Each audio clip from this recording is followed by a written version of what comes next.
Hi everyone, welcome back to the channel. In today's quick video, I will show you exactly how to use GoCharting Replay in 2026. For that, first of all, come here on gocharting.com.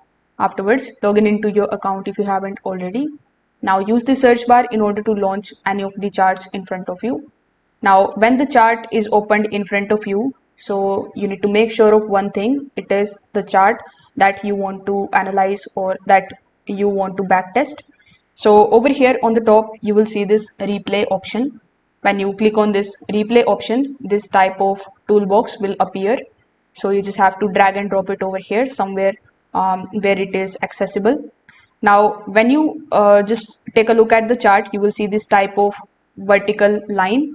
So you just have to use this vertical line and you need to double click on that particular candle from where you want to start analyzing the chart, or from where you want to start using the replay option. So as you can see, when I double clicked on it, all of the chart before this particular candle is now removed, and now I can use this replay button or this play button in order to move these candles just like so. Now over here you can use this slider in order to increase or decrease the speed of this candle formation. Then we have this arrow button as well, so you can use it in order to come back here on the actual pricing of the chart. So that's how you can use GoCharting Replay.